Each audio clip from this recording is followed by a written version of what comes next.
আসসালামু আলাইকুম। আজকের ভিডিও দেখে অনেকের মনে হইতে পারে যে জামাতের সাথে চরমোনাইর জোট ভেঙে গেল, এই জন্য হয়তো আজকের ভিডিওটা আমি করছি কিনা। আসলে বিষয়টা এরকম না। চরমোনাইর ব্যাপারে আপনারা 2018 বা 19 সালে আমার ইউটিউব চ্যানেলে নিশ্চয়ই কিছু ভিডিও দেখেছেন। তখন চরমোনাইর ব্যাপারে বেশ কিছু জবাব দিয়েছিলাম আমি।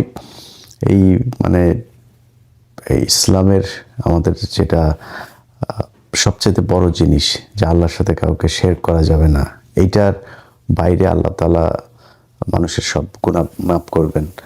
তো যেহেতু এত বড় বিষয়, যে কারণে এটার ব্যাপারে আমি অনেক আগে থেকে, আপনারা যারা আমার 21 টেলিভিশনের 21 চোখ দেখতেন, আমি তখনও কিন্তু এই যে মাজারের যেসব মাজারগুলোতে অসামাজিক কার্যকলাপ হতো, তারপরে ধর্মের নামে যেসব অপসংস্কৃতি সেখানে করা হতো, সেগুলো নিয়ে আমি ব্যাপক সরব ছিলাম। 21 চোখে অনেকগুলো খুব হাস্যকর সব বিষয় নিয়ে আমি এই মাজারে যেগুলো হতো এগুলো নিয়ে কাজ করেছি। যাই হোক, ল্যাংটার মাজার, টাইগার বাবা, দড়ি বাবা, নানান বাবা টাবাদের নিয়ে আমি কাজ করেছি, বিড়ি বাবা। তো আমি চরমোনাইয়ের বিষয়গুলো নিয়েও বেশ সরব ছিলাম অনেক আগে থেকে। আজ থেকে প্রায় 3-4 মাস আগে জামাতের যে কোনো অনেক ঊর্ধ্বতন একজনের সাথে আমার সাক্ষাৎ হয়েছিল। তিনাকে আমি বলেছিলাম ওই সময়ে যে দেখেন, আপনারা এই লোকটার সাথে যে জোট করছেন, এই লোকটা কিন্তু খুবই ঝুঁকিপূর্ণ। তো ওনাকে আমি ঝুঁকিপূর্ণ যে কারণে বলেছিলাম সেটা হচ্ছে যে 2016 অথবা 17 ওই সময়ের দিকে, আমি সালটা ভুল করতে পারি, তারেক রহমানের সাথে এই চরমোনাই পীর সাহেবের মালয়েশিয়াতে একটা বৈঠক হওয়ার কথা ছিল, এবং সেই বৈঠকটার ঠিক একদিন আগে তারেক রহমান বা বিএনপির পক্ষ থেকে সেটা ক্যান্সেল করা হয়েছিল। কারণ তারেক রহমানকে জানানো হয়েছিল যে এই চরমোনাই পীর সাহেবের সাথে যেই প্রতিনিধি দল ঢাকা থেকে আসছেন, তার সাথে সেখানে রয়ের কিছু লোকজন আছেন। তো তিনার নিরাপত্তার কথা চিন্তা করে ঠিক একদিন আগে সেই বৈঠকটা বাতিল করা হয়। তো আমি তারপর থেকে ধরেন তাদের ব্যাপারে খুব সাবধান, এবং গত 15 বছরের আপনি চরমোনাইয়ের যে অবস্থাটা যদি দেখেন, জামাত ইসলাম সহ হেফাজতের অনেক নেতাদের উপর অনেক নির্যাতন, অত্যাচার এগুলো হয়েছে, কিন্তু চরমোনাই এই পীর সাহেবের এদের উপরে কোনো সমস্যা হয়নি। এরা দাপিয়ে বেরিয়েছে। মাঝখানের একটা সময় তো আপনার এই যে মাহফিল টাফিল, যে সময়টাতে মিজানুর রহমান আজহারিকেও দেশ থেকে বের করে দেওয়া হলো এই চরমোনাই পীর সাহেবের। আমি সিআইডির একজন অফিসারের কাছে শুনেছি, এটা 2024 যে ঘটনা, এটার আগে, তখন তিনি বলেছিলেন যে ভাই, আপনি কি জানেন যে এই যে আলেমদের যাদেরকে জেলখানায় নেওয়া হয়, এই যে মিজানুর রহমান আজহারির যেই বাংলাদেশে থাকতে না দেওয়া, এটার পেছনে সবচাইতে বেশি কলকাঠি নাড়ছে কারা? এই যে ইসলামী আন্দোলন, যে চরমোনাইয়ের যেসব ওই যে হাফিজুর রহমান কুয়াকাটা, তারপরে তার ভাই, এগুলো। তো এরা বহু আগে থেকেই ভণ্ড, এবং সবচাইতে বড় যে স্পর্শকাতর বিষয় সেটা হচ্ছে যে ভারতের সাথে তাদের যে সংযোগের অভিযোগ আছে, সেটা অনেক গুরুত্বপূর্ণ বিষয়। তো এই কারণে তাদের ব্যাপারে আমি জামাতকে তখন সতর্ক করেছিলাম যে দেখেন, আপনারা এই কাজটা করেন না। তখন তারা একটা উত্তর দিয়েছিল যে ইসলামী অন্য জামাত ইসলামের বাইরে যে দলগুলো আছে তাদের মধ্যে এই ইসলামী আন্দোলনের একমাত্র তাদের সারা দেশব্যাপী বেশ কিছু মাদ্রাসা আছে, এবং তাদের সাংগঠনিক কিছু কার্যক্রম আছে, যে কারণে তারা চায়। আর আরেকটা কথা বলেছিলেন যে এইটাই একমাত্র দল যেটা কিনা সবসময় এই খুব নোংরা ভাষায় কটাক্ষ করে এবং আজে বাজে কথাবার্তা বলে, তো কিছু খানাপিনা দিয়ে এদেরকে পাশে বসায় রাখা আর কি। অনেকটা এইরকম জামাতের একটা পলিসি ছিল। তো ওই দিন আমি ওই নেতাকে বলেছিলাম যে এরা কিন্তু, আপনারা যদি ক্ষমতায় যান, মনে করেন তাদেরকে 30টা আসন দিলেন বা 50টা আসন দিলেন, ওই সময় তারা বোধহয়, আমার যতটুকু মনে আছে, 100 আসন চাচ্ছিল। তো আমি তাকে বলেছিলাম যে আপনারা তাদেরকে যদি নাকি 30, 40, 50 বা যে কয়টা আসনই দেন, তো সেই আসনগুলো তো মূলত তাদের আসন না। সেই আসনগুলো হচ্ছে এই জামাতের লোকজন, তারা তাদেরকে আসন দিলে জামাতের প্রার্থী সেখানে বসে যাবেন, বসে গিয়ে তাদের পক্ষে ভোট করবেন, অর্থাৎ জামাতের ভোটগুলোই চরমোনাই পাবে তখন। এখন আপনি তাদেরকে 40টা বা 50টা আসনের ভেতরে মনে করেন 20টা আসন তারা পেল। 20টা আসন যদি পেয়ে তারপরে আপনি সরকার গঠন করলেন, যদি জামাত ইসলাম এবার ক্ষমতায় আসেও, সেটার একটা সম্ভাবনা তো তৈরি হয়েছে। যদি আসে সেক্ষেত্রে আমি মনে করি যে বিএনপিও বিশাল একটা ফাইট দিবে। তো খুব হাড্ডাহাড্ডি একটা লড়াই হবে এবারে নির্বাচনে, আমার বিশ্লেষণ। তো যদি এরকম হয় যে জামাত ইসলাম ধরেন 160টা পেল বা 155টা পেল বা 170টা পেল, বিএনপি ধরেন 130টা পেল, বা মানে আমি সাপোজ একটা কথা বলছি, এখন এই চরমোনাইকে যদি 20টা দেওয়া হয়, তার মানে ম্যাজিক ফিগার তো হচ্ছে 151, 151 আপনাকে পেতেই হবে। তো 151 পেতে গেলে আপনি ধরেন 170 যদি পান, তাহলে এখান থেকে 20টা আপনি তারে চরমোনাই পেল। চরমোনাই যদি পায়, এখন চরমোনাই মাঝখানে গিয়ে বলল যে আমরা এই চাই, কারণ তাদের চাওয়া তো যেটা চাবে তারা সেটা চাবে। তো তারা বলল যে আমরা এখন এইটা চাই। এটা না দিলে কি করবে, তারা সব পদত্যাগ করবে, সব চরমোনাইয়ের যে কজন এমপি আছে তারা সবাই চলে আসবে থেকে, সংসদ থেকে। তখন চলে আসলে আপনার অবস্থাটা কী হবে? আপনি 170টা নিয়ে সরকারে আছেন, এখন আপনার তো 150 হয়ে যাবে। তখন আপনি তো সংসদ তো ভেঙে দিতে হবে, আপনি ক্ষমতা হারাবেন। তো এইসব জিনিসগুলো আমি খুব এইভাবে বলেছিলাম ওই সময়তেই। বলার পরে তারা বলেছিল ঠিক আছে দেখা যাক কি হয়।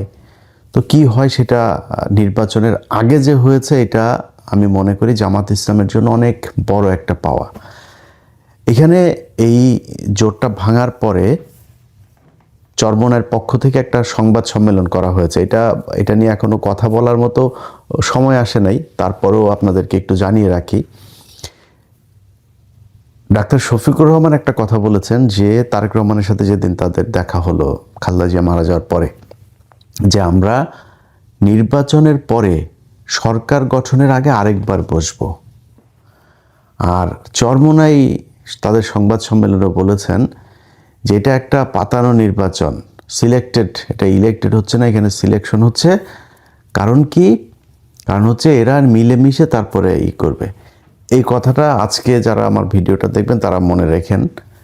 খুব সমূহ সম্ভাবনা আছে, মাঠে বিশাল তোড়জোড়, বিএনপি জামাতের মধ্যে ব্যাপক বিরোধী একটা ভাব।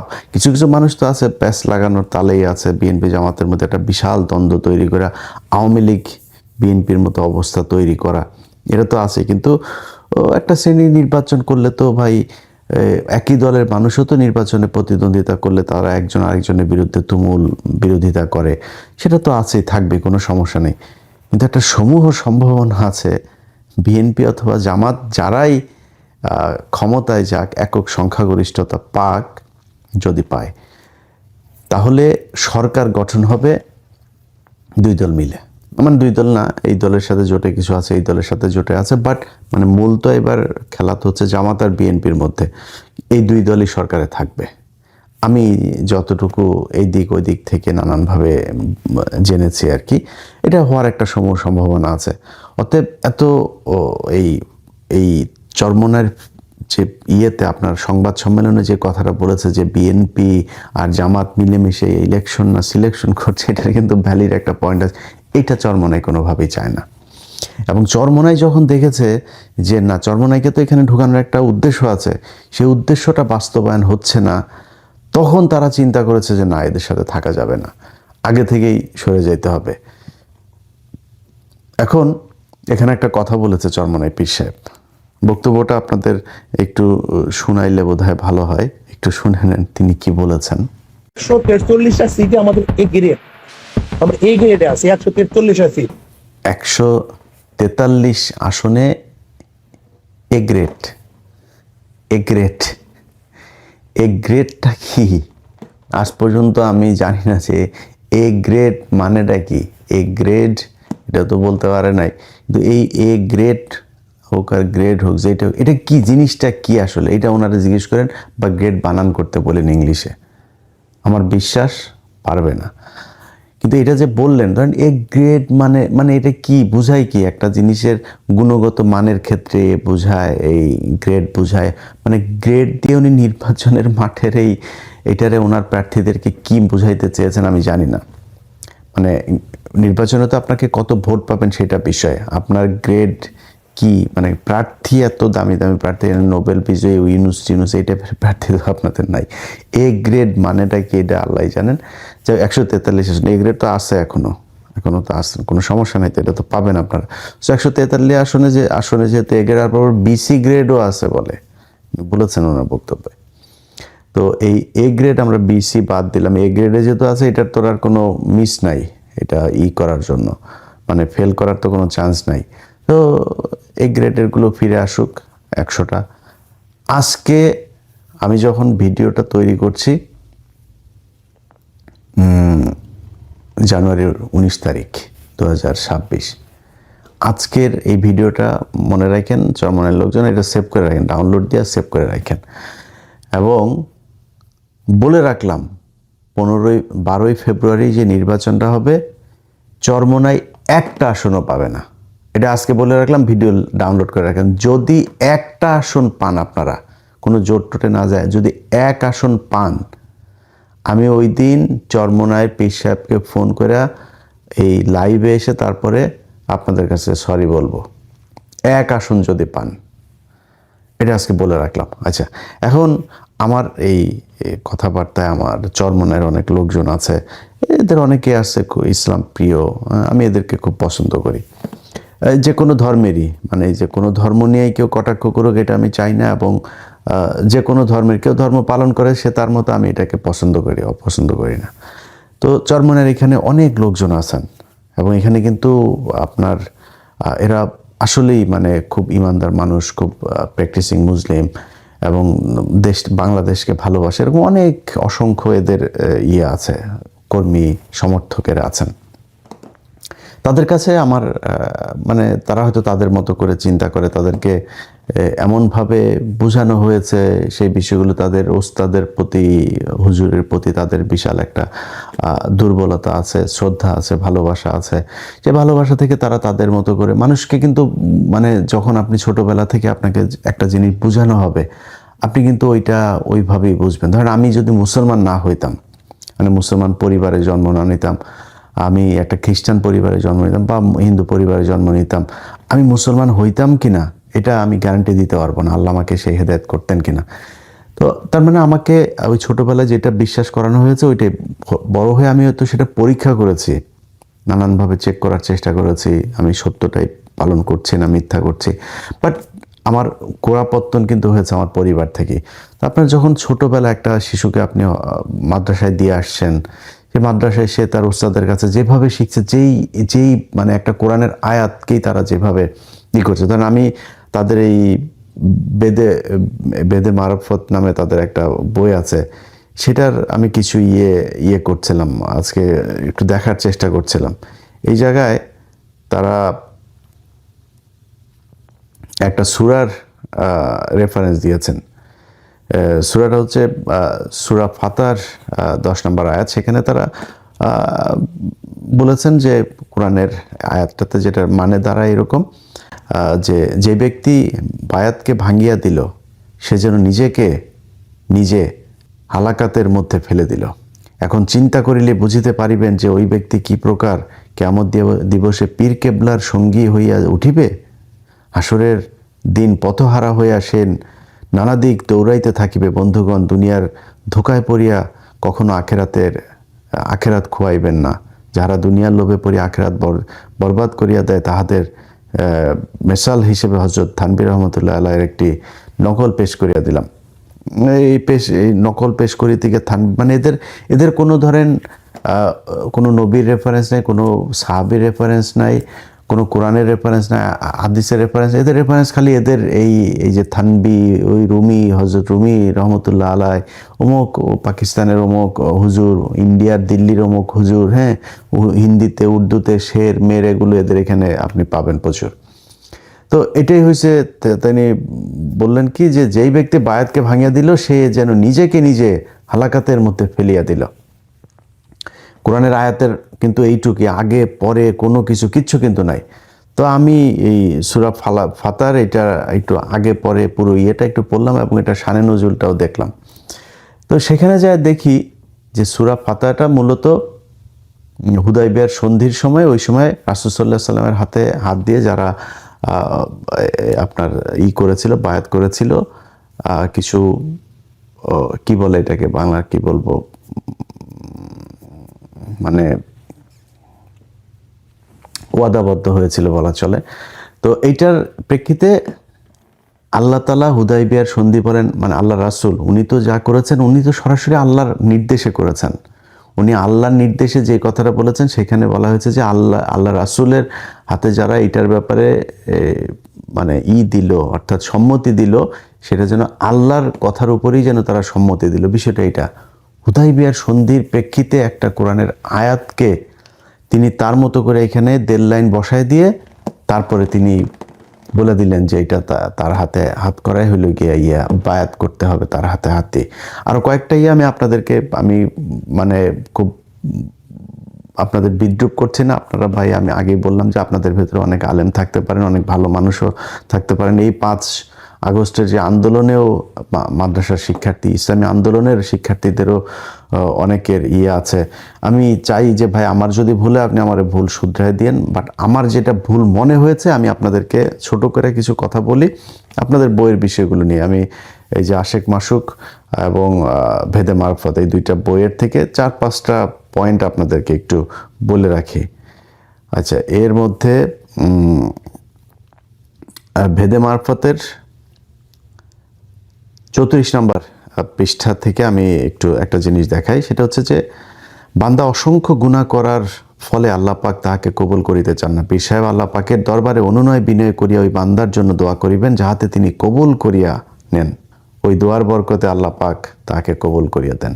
বেদে মারফতের 28 নম্বর পৃষ্ঠায় এখানে, বাবা আমার বড় চিন্তা হইল যে কাফন চোর, একটা চোরের বিষয় নিয়ে করছে আর কি। ওই চোর চুরি করতো, সে কাফনের কাপড় চুরি করতো, তো তাকে টাকা দিয়েছিল যাতে আর চুরি না করে, কিন্তু সে টাকা পেয়েও তারপরে চুরি করেছে। তো ওই চোরের ব্যাপারে কথা হচ্ছে। বাবা আমার বড় চিন্তা হইল যে কাফন চোরের হাত, ওকে আরেকটু পেছন থেকে পড়তে হবে, সরি। আমার কবরে শায়িত চোরকে তুমি গোসল দিয়ে আমার পাশে দাফন দাও। স্বপ্নের ভিতর খলিফা সাহেব জিজ্ঞেস করিলেন, হুজুর আপনি টাকা দেওয়া সত্ত্বেও যখন চোর এই কাজ থেকে ফিরিয়ে নাই, তখন তাহাকে এত সম্মান করার আবশ্যক কি? দরবেশ সাহেব বলিলেন, বাবা আমার বড় চিন্তা হইল যে কাফন চোরের হাত আমার হাতের সঙ্গে লাগিয়াছে। এখন কিয়ামতের দিবস ওকে ছাড়িয়া আমি কেমনে ফুলছিরাত পার হইয়া যাইব? ওগো প্রাণের বন্ধুগণ, আল্লাহর ওলির হাতের সঙ্গে হাত লাগায় রাখার কারণে যদি একজন চোরের মুক্তি হওয়ার আশা করা যায়, তবে হাক্কানি পীরের কাছে মুরিদ হইলে আপনাদের জন্য কতদূর ফায়দা হইতে পারে তাহা চিন্তা করিয়া দেখুন। শয়তানের একটা সীমা থাকা উচিত। মানে ওই চোর ওর কবরে গিয়েছিল ওর কাফন চুরি করতে, ওই হাত লেগে গিয়েছে চোরের ওর হাতের সাথে একটু, এই জন্য ওই চোরের জন্য বেহেশত, মানে পুলসিরাত পার হওয়া মানে তো আপনি জান্নাতে যাবেন, বেহেশত ফরজ হয়ে গিয়েছে। আচ্ছা, আরেক জায়গায় আরেকটা ঘটনা দেখেন। তখনই, আচ্ছা এটা একটু বড়, কিন্তু আমি পুরোটা পড়ছি না, পড়তে গেলে অনেক বড় হয়ে যাবে। যে একজন মৃত মানুষকে জীবিত করে ফেলেছেন আর কি আল্লাহর ওলি, হ্যাঁ, হযরত শামসুদ তাবরিজি রহমতুল্লাহ আলাই এর নকল, আমার একটা বর্ণনা। ওই ঘটনা প্রকাশ হওয়ার পরে খাঁটি মুসলমান বাদশার কাছে এই খবর পৌঁছানো হইল। বাদশাহ কুতুব সাহেবকে দরবারে হাজির করিয়া জিজ্ঞেস করিলেন, হুজুর আপনি কি বলিয়া বৃদ্ধের নাতিকে জিন্দা করিলেন? মানে ওই যে মৃত ব্যক্তিকে জিন্দা করেছেন। তিনি বলিলেন যে আমি বলিয়াছি, হে ছেলে, আমার আদেশে জীবিত হইয়া যাও, আমার আদেশে জীবিত হইয়া যাও। বাদশা বলিলেন, আফসোস, যদি আল্লাহর আদেশে জিন্দা হইতে বলিতেন। কুতুব সাহেব উত্তর করিলেন, মাবুদের কাছে আবার কি জিজ্ঞাসা করিব, তাহার আন্দাজ নাই। এরকম অনেকগুলো এই ভেদে মারফত আর এই যে আশেক মাসুক এই বই, এদের এই চরমনের এই বই যদি আপনি পড়েন, তাহলে বুঝবেন যে কি পরিমাণে, মানে এরা এই বলে না জাহেল, ওরে জাহেল, এরা যে কি পরিমাণে জাহেল এটা আপনি বুঝতে পারবেন। ওই এই পর্যন্ত এই 2 পীর সাহেব আপনার সাপের কিচ্ছা, গরুর কিচ্ছা, বাইং মাছের কিচ্ছা, তারপরে সৌদিতে যায় ধরা পড়েছে, সেখানে গিয়ে সে তাকে সৌদি বাদশাহ ফাহাদ পর্যন্ত তারে করেছে, তার সাথে দেখা করার জন্য তার বাসা থেকে খবর নিয়ে আসতো, সারাদিন সে ওইখানে বয়ান শোনাইতো তাদেরকে, বুঝছেন। তারপরে দেখা গেল এক ভিডিওতে এই ইংলিশ বলতে পারে না, এই মানে আরবি বলতে পারে না, আরবি বুঝেও না, আরবির জন্য তারে দোভাষী নিয়ে তারপরে বসায় তারে বক্তব্য দেওয়ানো হয়। নজরে কোনো এখানে শিরক বিদআত শরীয়তের খেলাফ কোনো নজর বা কোনো দৃষ্টি পড়ছে কিনা? يقول هل رأيتم خلاف الشرع من الشرك والبدعة ما وغيره؟ رأي شيء ولا خسائر ما رأينا أي مخالفة للشرع. শিরক বিদআতের মধ্যে জানিয়ে শুনিয়ে জড়িত হবে যে আল্লাহকে ভয় দিলে কিভাবে ধারণা করতে পারে? وكيف أخبر عنا إحنا بالشرك وأنتم صدقتم هذا الخبر؟ ما كلنا ندري ما عندنا معلومات يعني عن الموضوع. আমাদের কাছে এই ব্যাপারে কোনো খবর তো নেই। আমরা তো প্রথম স্টেজ নিয়ে আসছি, কিন্তু দ্বিতীয় তৃতীয় স্টেজ নিয়ে তো আমাদের আলোচনা খুবই কম হয়। نحن الآن نناقش الشرك الحقيقي. যাই হোক, এই হচ্ছে কি এই চরমোনাই পীর সাহেবের এই ভণ্ডামি।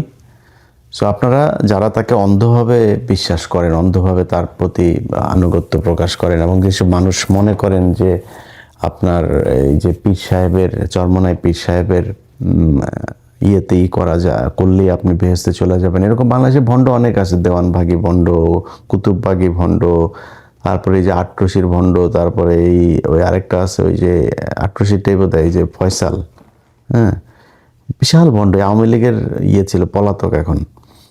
তারপরে এই চরমোনাই আরেক ভণ্ড, ওই যে কুয়াকাটা মাটা এগুলো, এটার সাথে যে কটা থাকে এরকম ভণ্ড আছে কিছু। আবার এরকম এই ভণ্ডদের ভেতরে আবার এই যে আরো কিছু ভণ্ড আছে, সবাই আর না বলি আজকের ইয়েতে। যাই হোক, আমার কথা হলো যে ভাই, আপনি এই নিয়ে, মানে যে ব্যক্তি কোরআন, আল্লাহ, রাসূল এগুলো নিয়ে যে ব্যক্তি মিথ্যা কথা বলতে পারে, তারে দিয়ে পৃথিবীর সব কিছু সম্ভব। এটা শেখ হাসিনার চাইতেও ভয়ঙ্কর। মানে শেখ হাসিনারে তো মানুষ জানে ও ইসলাম বিদ্বেষ, ও ইসলাম মুসলমানদের বিরুদ্ধে কাজ করে, কিন্তু ওরে যে ও নিজে লেবাস টেবাস পরে তারপরে এগুলো করে। এই যে ধরেন আপনি ইয়েতে যদি দেখেন, মানে কোরআনের প্রথম দিকের যে আয়াতগুলো, যেমন সূরা বাকারা, এসব জায়গায় খুব বেশি এই মুনাফিকদের কথা বলা হয়েছে। ওই রাসূল সাল্লাল্লাহু আলাইহি ওয়াসাল্লাম যখন ইয়েতে গেলেন, মদিনায় যখন হিজরত করলেন, হিজরত করার পরপর কিছু নতুন একটা সমস্যা তৈরি হলো, সেটা হলো এই যে মুনাফিকদের সংখ্যা বেড়ে গেল। এরা সামনে এসে রাসূল সাল্লাল্লাহু আলাইহি ওয়াসাল্লামকে বলে, হ্যাঁ আমরা সবাই কালেমা পড়েছি, আবার ওরা বাইরে গিয়ে তারপরে বলে যে আমরা কোরআন আমরা আসলে ওদের সাথেই করেছে। আবার কিছু ক্ষেত্রে পরিবারের সবাই হয়ে গিয়েছে, দুই একজন হয় না, এরা কিছুটা এইদিকে কিছুটা ওইদিকে, কোনো বড় ধরনের জানমালের প্রশ্ন আসলে তারপরে তারা আবার পেছনে সরে যায়, এরকম কিছু সমস্যাতে। তা আমি মনে করি এবং এদের ব্যাপারে খুব কঠোরভাবে বলা হয়েছে। সো এরা মুশরিকদের চাইতেও এরা ভয়ঙ্কর। সো এই ধরনের মুনাফিক, এরা তো কাফের টাফের ফতোয়া দেয়, আমি ফতোয়া দিলাম না, আমার কাছে মনে হয় যে এ আসলে মুসলমান নাই। কারণ যেই ব্যক্তি নিজেকে কিছু মানুষের টাকা পয়সা নেওয়ার জন্য, কিছু মানুষকে তার পেছনে ঘোরানোর জন্য, অন্ধভাবে তার ভক্ত বানানোর জন্য যে কোরআনের বিকৃত করে তারপরে প্রচার করে, আল্লাহর সাথে যার মানুষকে শিরক করায়, তার কারণে তো অনেক মানুষ শিরক হয়েছে। এই যে বায়াত হয়ে এই যে এগুলি করে, এই যে ফুলসিরাত পার হয়ে তারপরে ইয়ের দিন জাহাজে করে তারপরে তারা ইয়েতে নিবে, ভেস্তে নিবে, এরকম আছে না? তাই এই যে কথাবার্তাগুলো বলে যে মানুষকে বিভ্রান্ত করে এবং মানুষকে যে শিরক করায়, এটা তো এটার রেজাল্ট তো সে পাবে। এবং আমার বিশ্বাস যে আল্লাহ তাদের এইটার কিছুটা নতিজা পৃথিবীতে দেখায় নিয়ে যাবেন।